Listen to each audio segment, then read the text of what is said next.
يا سويسرول على الجمال والحلاوة والطعامة والشياكة والأناقة. هادي كيكة بتدوب كده في البج، بتدوب. مش عايزة اقول لكم ايه هنسميها، الرول الكيكة الرول او الرول التورته الرول، ماشي. التورته الرول، بس هي اصلا اسمها ايه؟ سيريبو ايه سويسول سويسول، ماشي. تعالوا بينا اقول لكم عملناها ازاي. السلام عليكم ورحمه الله وبركاته. ازيكم يا حبايبي؟ عاملين ايه؟ يا رب تكونوا بخير وبصحه وسلام. احنا نزلنا دلوقتي باربع بيضات. انا هقول لكم ايه واحده واحده كده، مش لازم اقول لكم المقادير. هي مقاديرها سهله جدا وبسيطه جدا. هي كوبايه دقيق وكوبايه سكر ونص كوبايه زيت وكيس بيكنج باودر وكيس فانيليا، بس كده. تمام. وكوبايه لبن. دلوقتي الخطوات دي هتبقى مختلفة شوية عن اي كيكة احنا بنعملها. ازاي بقى؟ ان احنا ناخد البياض لوحده والصفار لوحده. دلوقتي معانا الصفار في ناحية في طبق، والبياض في ايه؟ في طبق لوحده. تمام كده. حطينا معلقة فانيليا على البيض، ومسكنا مضرب البيض وهنضرب الايه؟ البيض بتاعنا او الصفار بتاعنا. طبعا كلنا عندنا مضرب بيض. الكيكه دي او الرول ده اللي احنا عملناه ده محتاج مضرب بيض، مش محتاج لا خلاط ولا محتاج يدوي. هننزل بنص السكر، نص الكميه بتاعت السكر، يعني الكوبايه دي هننزل بنصها بس، مش هننزل بيها كلها. هننزلها على 3 مرات لحد ما نحس ان هي ايه؟ دابت وساحت وكده. يلا هننزل بالزيت بتاعنا، وهي كوبايه الا ربع زيت. هننزل بيها على 3 مرات، تمام، لحد برضك ما نحس ان السكر بتاعنا داب خالص. وعايزين نبقى فيها فم كده عالي كده، وندخل فيها هوا، عشان عايزين الرول بتاعنا يبقى تحفه كده وجميل وحليوه. يا حليوه انت يا حليوه. تمام. يلا بقى، لو اول مره تشوفين ما تنسينيش بقى تعملي لايك لايك لايك لايك، واي كومنت حلوه كده على ذوقك، واعملي اشتراك على القناه بتاعتي علشان اي فيديو انزله يوصلك على طول، يديكي جرس يقولك رودي نزلت فيديو. يلا احنا نزلنا بكميه الزيت كلها، ونزلنا بمعلقه خل كبيره. الخله دي بتعمل زي هشاشه كده في الكيكه بتاعتنا، وبتعلي الفم بتاعها كده، بتبقى جميله جدا يعني. تمام. يلا هننزل باللبن برضو بتاعنا مع بعضينا كده لحد ما نخلص المكونات بتاعتنا كلها. تمام.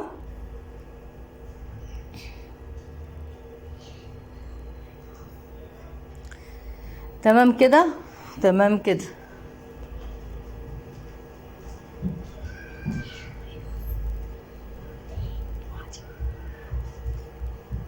يلا احنا نزلنا باللبن كله، ونزلنا بنص السكر، نص كمية السكر، ونزلنا بالزيت كله، وبمعلقة فانيليا ومعلقتين خل.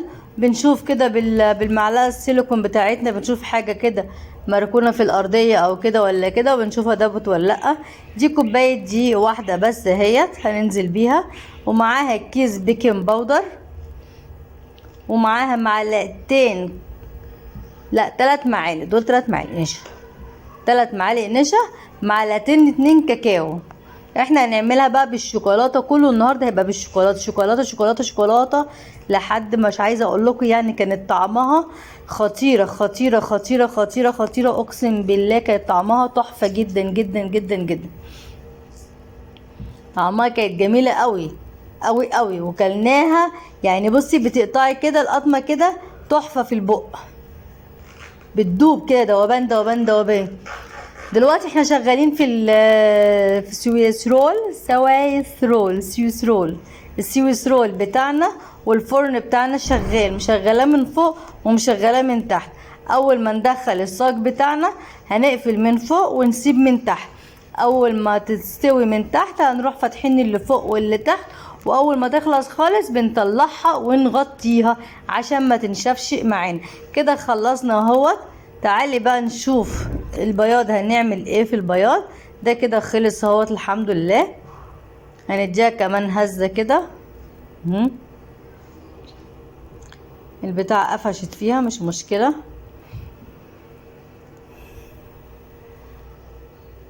عايزه اقول لكم تعذروني جدا على الفيديو اللي قبل دوت، اللي هو بتاع اللهم صل على النبي، بتاع الشاورما.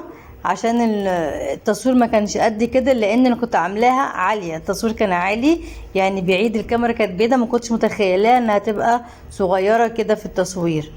ولكن ان شاء الله ان شاء الله هحاول على قد ما اقدر اعملها لكم تاني بتصوير فيديو احسن من كده.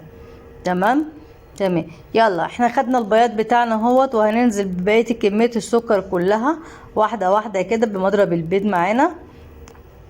انا محضره الصاج جنب مني، حاطه شويه زيت في الارضيه، وجبت ورق الزبده حطيتها، وبعد كده من فوق ورق الزبده حطيت برضو ايه شويه زيت كده، ومسحت بها يعني الاركان كده والارضيه وكل حته. تمام كده تمام كده. لو في اي تعليق او اي حد مش عارف حاجه او مش فاهم حاجه من اللي انا بقولها، يا ريت يعلق لي عليها وانا افهمه الدنيا فيها ايه. تمام. ولو عايزين انزل الوصفات وانزل المقادير في صندوق الوصف قولولي وانا اعمل لكم. تمام. بصي هي كده بقى الفوم بتاعها بقى حلو شويه ولونها فتح بقى ابيض مش زي الاول. هننزل بقى حبه بحبه كده شويه شويه، هننزل بيهم على 3 مرات لحد ما كلهم ينزلوا في قلب العجينه بتاعتنا او قلب الكيكه بتاعتنا. سويس رول، اسمها سويس رول، سويس رول، سويس رول على جمال السويس رول. سوسي يا سوس، احنا هنقول عليها التورته الرول، ايه رايكم؟ التورته الرول اخف. يلا هننزل بقى بالتورته بتاعتنا الرول الحلوه دي. يلا ان شاء الله ممكن ابقى اعملها لكم مره تانية، مش هتبقى مكلفه للدرجه ديت، هعملها لكم مره تانية. ممكن اعملها لكم بالكيكه مثلا اللي بتكون بايظه عندكم، او الكيكه اللي هي مهبطه، او عندكم شويه كيكه ملهمش لازمه او مش عايزين تاكلوها وزهقتوا منها، ممكن برضو اعمل لكم بيها. ان شاء الله المره الجايه هعملها لكم حاجه بسيطه جدا جدا وسهله، وهتبقى احلى من ديت 1000 مليون مره. تمام. يلا احنا فرشناها اهي في الصاج بتاعنا، وهنخبط الصاج في الارض خبطتين كده. طبعا لما طلعتها من الفرن المفروض كنت صورت لكم انا الصاج، ولكن للاسف التليفون ما كانش شغال فيديو، كان منور كده وانا بحسب بصور بدوس على التصوير على الفيديو ما داسش، فمش مهم النتيجه واحده يعني. تعالوا بقى اقول لكم نعمل ايه بعد كده. تعالوا نعمل الكريم جانتيه بتاعنا. بص بقى انا جبت الكيس ده هو، ريحت النافوخي، قلت لا اجيب ساي ولا اجيب بتاع، هجيب واحده كده اهو، ديت مش غاليه، ده ب6 جنيه او ب7 جنيه بالكتير. هننزل بيها بكوبايه لبن او كوبايه ميه، بس تكون متلجه ساقعه، يعني ساقعه مش ساقعه ها ساقعه، لا ساقعه وفيها تلج كمان. دول كانوا عندي في التلاجة حبه كريم بجانتيه برضو اللي هي الفانيليا، فقلت ايه نعمل ميكس يعني فانيليا على شوكولاته كده، تبقى الطعم ايه حلو كده وتبقى حكايه. طبعا الكيكه اللي انتوا شايفينها التورته الكريمه اللي انتوا شايفينها دي بتبقى جاهزه، فيها السكر بتاعها وفي فانيليتها وفيها كل حاجه، مش محتاجه اكتر ان كان لبن او ميه بس. خبطت الرينج لايت بعد شويه عن الشاشه. ديت شوكولاته نتيلو مش مهم، شوكولاته اللي هي السايحه دي، نوتيلا، شوكولاته نوتيلا شوكولاته نتيلو. نزلنا بمعلقه كده عشان ايه نطعم الكريم جانتيه بتاعنا، يبقى ليه طعم اكتر وطعمه جميل جدا. على فكره كان فاضل تاني كريم جانتيه، شلتهم كده حطيتهم في علبه، كان عندي علبه شوكولاته كده رحت حطاهم فيها وحطيتهم في الفريزر، وقت ما عاوزهم اطلعهم واعملهم. يلا ادي الكيكه بتاعتنا اهيت نزلت طلعت اهيت. تعالي بقى ننزل بالكريم جانتيه بتاعنا ونلف ديت رول وتحطيها في الفريزر مش في التلاجة، دخليها الفريزر علشان الرول يمسك كويس. تمام. هتلفيها وتبرميها كده برمة حلوة كده، وتروحي لفها بورق الزبدة دي، وممكن تلفيها تاني بورق سوليفان، يعني حسب. يعني انا لفتها كذا لفه بالبتاع ده هي، وحطيتها في الفريزر وبيتها في الفريزر من بالليل، وصحيت تاني يوم لقيتها متلجه وجميله جدا وماسكه نفسها جدا، وزوقتها ايه معاكم. بصي اهيت،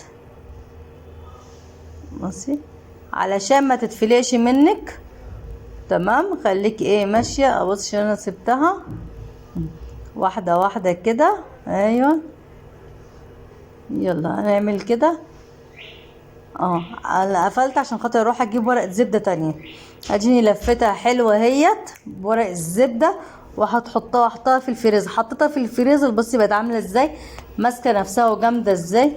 يلا دي شويه نوتيلا، حطيت عليهم معلقتين زيت كده لحد ما ساحوا.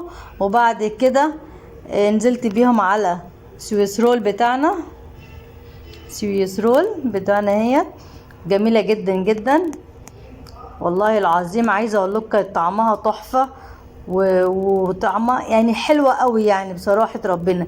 بالنسبه لاول مره اعملها فهي كانت جميله جدا، مش وحشه، جميله جدا جدا جدا. تمام. وتفضل معايا زي ما قلت لكم كريم جانتيه، هحطه في التلاجة وهعمل لكم بقى ان شاء الله قريب ايه صينيه كنافه بالفراوله. بصي. وكان برضو كان عندي القرطاس دهوت، عبيته حطيت منه كريم جانتيه ونزلت بروزيتات زي ما انتم شايفين كده. ولو ما عندكيش تاني كريم جانتيه ومش عايزه تنزلي بالروزيتات، ممكن شويه جوز الهند كده وتحطيهم على الوش كده، هيبقى شكلهم حلو. ولو ما عندكيش اي حاجه تحطيها، هي كده تحفه وجميله جدا. شويه سوداني، اي حاجه خفيفه كده حطيها. كل ما تبقى حاجه خفيفه وجميله تبقى كلها طعمها حلوه وشيك كمان. انا حبيت اظبط المظابيط واجول كتير. تجولت بقى انا كان عندي الحاجات دي في التلاجة موجوده، فحطيت كريز والملبس ومشافين. انا حطاه في التلاجة، فتحت التلاجة ورحت حطاها في التلاجة لحد من بالليل للصبح. قلت لحد ما تمسك نفسها زي ما انتم شايفين كده.